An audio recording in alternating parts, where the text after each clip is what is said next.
Hey guys, it's Braid. Tonight we're here to talk about, I guess this is another video in my garbage series that I've recently introduced to my channel. Just random little things that I've come across over the last couple of weeks online.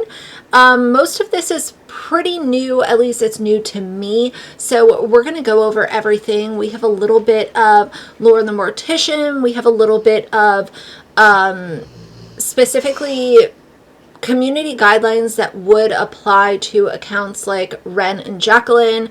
And then I also want to talk about another account. You guys will understand like why I'm mentioning it right after Wren and Jacqueline. And then I also want to give a quick update on Channon Rose, and we're also going to talk about Amanda Rose, who I covered recently, and she has a whole new thing that she's introducing, and I had some thoughts about that. But if you're interested, please keep watching.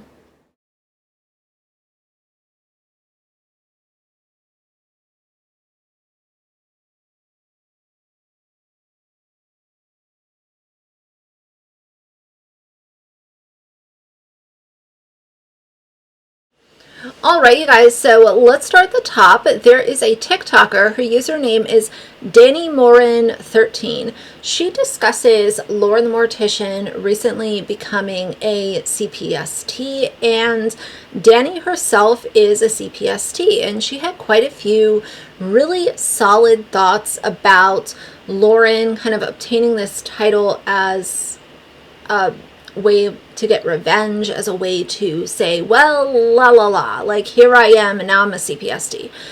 I think it's very clear that most of us can see that Wren is not in the CPST arena because it's something that she really cares about, and it's something that she wants to educate people on and have the proper backing to be able to say, this is actually what should be happening here, and I have the proper certification and education to back up what I am actually saying in this video.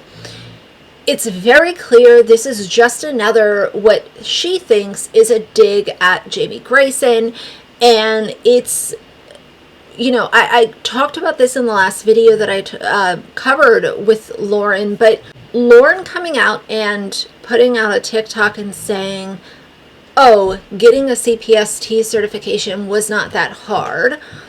It's just very clear that, like, you're not doing this from a place of genuine concern of new parents or new child caregivers to be able to receive help and advice from your videos. You got into Harvard Law? What, like it's hard? It's ironic to me that you didn't find the CPST training difficult. I found it extremely difficult. I just got CPST certified, and it wasn't difficult in the sense that I was away from my family for 5 days, studying 10 hours a day for this 50-hour course. What was difficult for me was realizing that I have thought I've been this child safety expert advocate for so long, and how much I did not know when it came to child passenger safety. It was difficult watching the crash test, realizing that this has happened to actual children, and my mom heart hurt. It was really difficult putting together like the car manufacturers and the car seats and how that all works together and that whole puzzle piece. And it was difficult seeing the mom show up at the car seat event so desperately wanting help and just like didn't know and were not educated on what we taught them. And it was difficult for me having to go home and figure out, how am I going to present this to other moms, what I've learned, in a caring way, in a graceful way that is not judgmental and not shaming. Those things were difficult for me, but perhaps you found it easy because our motives are very different. I did not get CPST certified for revenge. I did not get CPST certified to get back at somebody or to slap a certification behind me in my videos. Those were not the reason that I got certified. See, I lost a child due to a dangerous baby product. I never want a mom to have to feel the feelings that I felt losing my child to a preventable injury. So I want to know everything there is when it comes to car seat safety and safe sleep and dangerous baby products, and I want to be able to share that with people. Another thing that was hard for me was even getting into the training. See, right now they have issues with the social media CPSTs not helping out in their counties and stomping the pavement and talking to moms face to face. And it was really heavy on my heart that I did that, and that I talked to the people in my county, the county that I lost my child, and that I dove deep into that. And I'm not an expert. I could have that training for years and I will still not consider myself an expert. Currently, I'm getting my videos looked at by 6 or 7 CPSTs before I even post them. But, you know, it was easy for you. Again, definitely could have been our motives. Also, there is a code of conduct in the NATSA training, which is a training that has been sustained for years, and there's a lot that goes in it and a lot of people behind it. My license would have been revoked in a second had I posted that video. I don't know if maybe your instructors haven't seen it yet, but just a tip, I might delete that. Now, I don't usually like to speak in certainties, but I would say that a large percentage of people that become CPSTs do it because they care. And if you are doing something out of spite or out of revenge, in my opinion, you're just not coming from you're not coming from a good place. And if you're not coming from a good place, then why on earth should anybody support you on this journey? I've covered, I've talked about Jamie before. I talked about my opinion of him, and I think that he's a gem, and he is a gem that was severely mistreated by Lauren and other people like Bunny XO. So just to see kind of this, like, what she might consider a full circle moment, I see as you're doing this as a way to say, ha, I did this, and now I have the same title as you. But in my opinion, if you don't have the same dedication and the same drive and the same morals, then your little certificate that you went through this class that you consider to be easy can go ahead and go in the trash bin along with your platform. Now I want to move on really quick to Leslie Dobson. And Leslie I have featured in previous videos talking about child safety online, especially when it comes to all of the nasty and deplorable people that hang out on social media and take in this content of children. But she shared her opinion on the new community guidelines when it comes to sharing photos or videos of children that are sexualized, or you can no longer share your children in a phallic, like they can't be holding phallic objects. I'm trying to be really careful with the words that I say, but I'm sure y'all will understand. There are no more videos or photos allowed of children eating hot dogs or sucking on straws or eating a sour pickle or anything along those lines. I think that will kind of bring y'all up to speed as far as like what is not allowed. TikTok updated their community guidelines. I just got the alert. Children cannot be posted with phallic images or doing sexualized behaviors. Did they finally hear us? How is this going to play out with those big mommy accounts with little girls eating hot dogs and sucking on straws? From the first time that I discovered Wren Jacqueline on TikTok, I never could comprehend or understand why you would be sharing a video of your child eating a pickle or eating a hot dog, or saying, the more recent video that she posted was about her child swallowing gum and saying, is it okay? We've been over that before. It just makes me sick to my stomach, because you are a full-grown adult. You know what you are doing. You have been called out far and wide. And instead of deleting the TikTok and erasing her child from at least her platform, you're going to go ghost for a little while and then come back with new content. When I say things like, I can't relate, I would never want to relate to people like her, this is what I'm talking about. There's no reconciling the decisions that she has made by sharing her child on social media. It's so heartbreaking, but I am glad that people that are educated and qualified are chiming in on this conversation, like Dr. Dobson, and saying exactly what they think of all of this that is playing out in front of us. So let's go ahead and hit on Channon Rose really quick. I talked about Channon in a recent video, which I'll link down below. But she went ahead and ignored all of the concerned subscribers that were saying, please don't allow your 5-year-old to have her own YouTube channel, even if you are, quote, managing it. Please don't do that. Please don't. Like, her own followers were begging her to not do this, and what did she do? She went ahead and published the video, her 5-year-old daughter doing a tutorial that nobody would care about. Who's watching a tutorial from a literal child and taking anything away from that video unless you are sick and deranged in the head? So shame on you, Channon Rose. I will continue to keep an eye on her.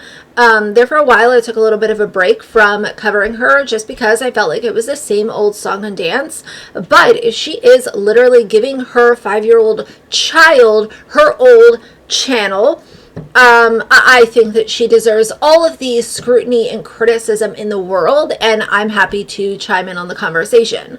So that's what's going on with Channon. Before we move on to Amanda Rose, I kind of skipped around a little bit, but let's talk about this new channel that I was sent by a follower, and it's My ARFID Life, and they post awareness content of this young child who has avoidant restrictive food intake disorder.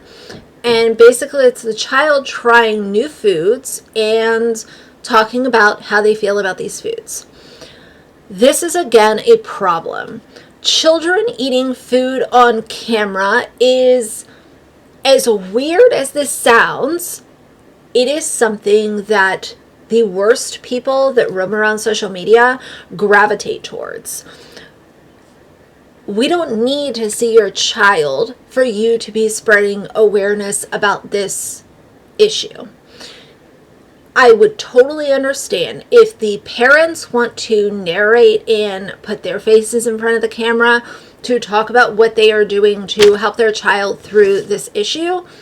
I could understand that. But there is no reason why your child literally eating these foods and giving a reaction it's not doing anyone any good unless you are a pervert. And these parents know exactly what they're doing. So I am so sorry to this young child that has this disorder.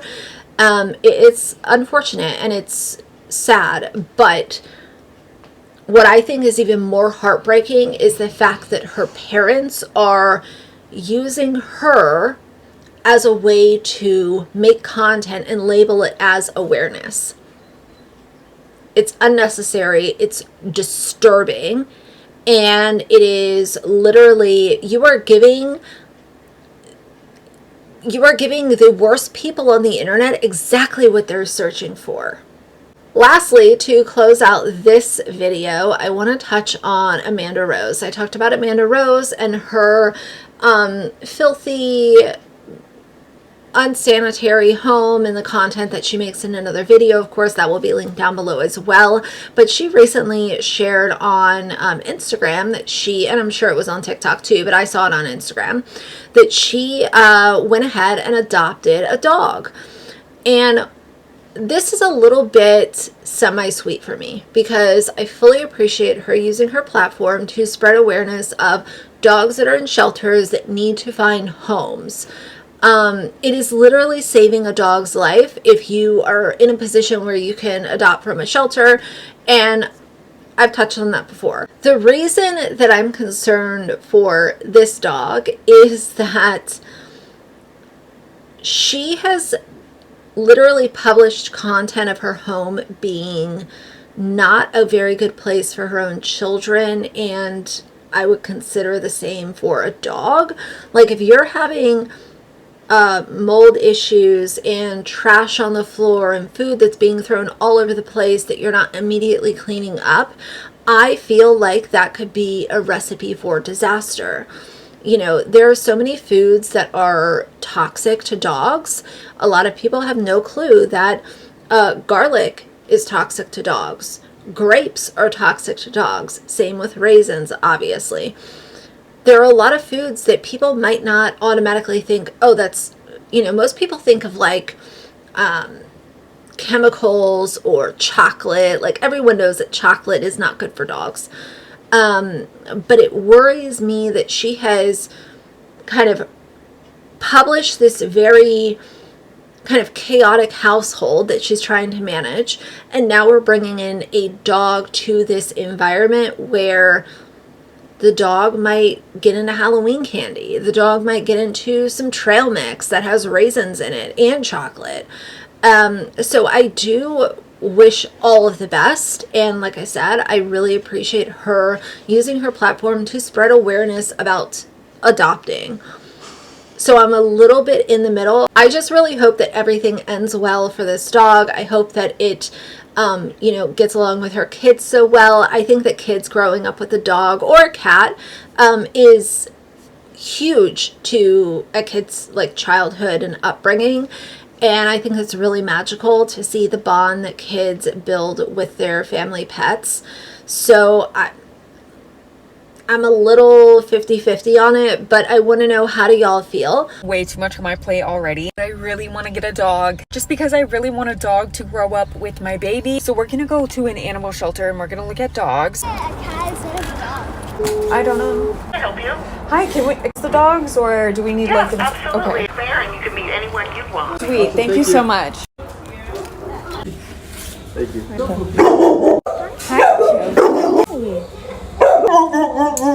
Hi, Bookie. Hi. You're so sweet. Oh, wait, hold on. This girl a gentle one. Yeah. Oh my goodness. Pretty. Hi. He's not available. You're interested in looking at Flirt. This is her. Come here. Hi. You guys follow me out to my plate.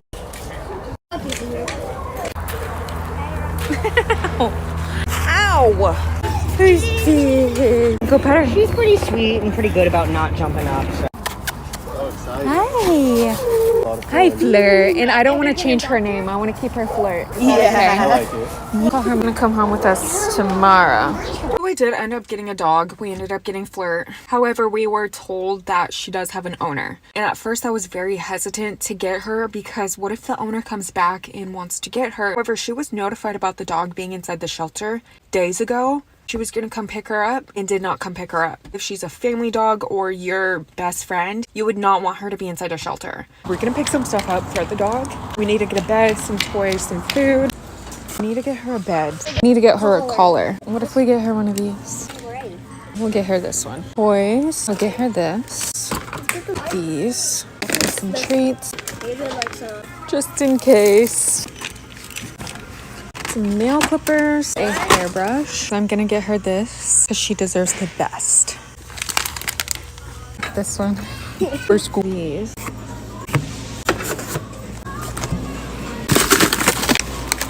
was gonna ask you a quick question. This right here. This would be a good area, right? Yeah, but just move the lamp right there.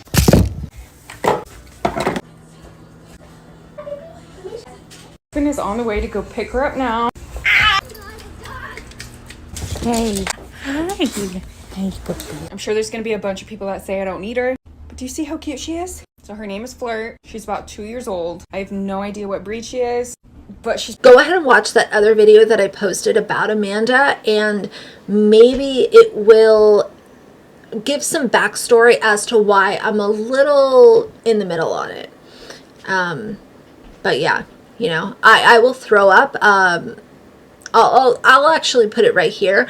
I will put a list of foods that are toxic to dogs, because a lot of these I didn't even know about until we got Axel and I started really digging into how to keep my dog safe, how to make sure that if he is getting, quote, human food, is it going to be safe for him? Because, you know, I like to give him things like frozen mango or watermelon or, you know, whatever, and I just always want to make sure that it's not going to cause him any issues. So I dug into it. I'll share it with y'all here. And yeah, there were some things on that list that I had no idea about. But I think that's enough for tonight. So if you like the video, please leave a like and a comment. And if you'd like to see more from me in the future, please subscribe. I'll see you guys soon. Bye.